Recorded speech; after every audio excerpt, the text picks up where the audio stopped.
I am a court transcriber. Yesterday, a fake expert witness destroyed his own case in less than 60 seconds. After 12 years as a court transcriber, you develop a sixth sense. For when testimony is about to go off the rails yesterday, it took exactly 47 seconds for a self-proclaimed forensic handwriting analyst to implode on the witness stand in a forgery case that's been dragging on for months. The case involved a disputed signature on a family trust worth millions. The plaintiff, a nephew, claiming his uncle's signature was forged by his aunt, had hired a man named Dr. Marcus Keller as his expert witness. Dr. Keller arrived in a bespoke suit with an impressive leather briefcase. His listed credentials from institutions I'd never heard of, that sounded Saint-Years, the International Institute of Impairing Kishasa, and the American Board of Polygraphic Authentication. As the defense attorney approached for a cross-examination, I noticed the slight smile on her face and the kind lawyers get when they're about to spring a trap.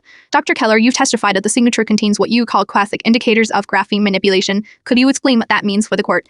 Of course, when examining disputed documents, we look for evidence of transient pressure variations and non-habitual ideographic inconsistencies. The attorney nodded, fascinating. And how do you measure these transient pressure variations? We use a calibrated densitometric analysis under specialized lighting conditions, he replied smoothly.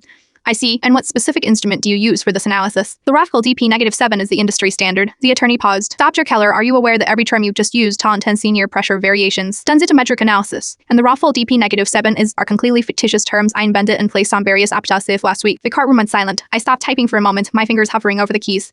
That's not possible, Dr. Keller stammered. I've been using these techniques for years. Have you? The attorney approached with a folder. Your Honor, I'd like to enter into evidence exhibit Seger's printouts of 3 just created last week containing these made-up terms, along with the domain registration information showing they were created 9 days ago. She turned back to Dr. Keller. Would you like to explain how you've been using techniques for years that didn't exist until last week? Dr. Keller's face drained of color. There may be some confusion about terminology, but my analysis stands. Does it? Because I have here the transcript from the Davidson case last month, where you used completely different terminology. It seems your expertise changes depending on what terms you've recently read online. The judge, who had been watching with increasing interest, leaned forward. Dr. Keller, are you actually qualified in handwriting analysis? After a long pause, he mumbled, I took a weekend course. The plaintiff's attorney immediately requested a sidebar, but the damage was done. The case was dismissed by the end of the day, with the judge referring Dr. Keller to the district attorney for potential perjury charges. As the courtroom cleared, the defense attorney caught my eye and winked later. I overheard her telling a colleague she'd spent weeks studying the witness's past testimonies and noticed he tended to adopt whatever technical-sounding terms he encountered in pretrial documents. So she had baited him with fabricated terms in her filings, created some fake letters to back them up, and waited for him to take the bait. Sometimes justice comes not from what's typed into the record, but from what someone is too eager to say without understanding. In 12 years of transcribing, I've never hit the keys with more satisfaction than when typing. The witness has no further testimony, Your Honor.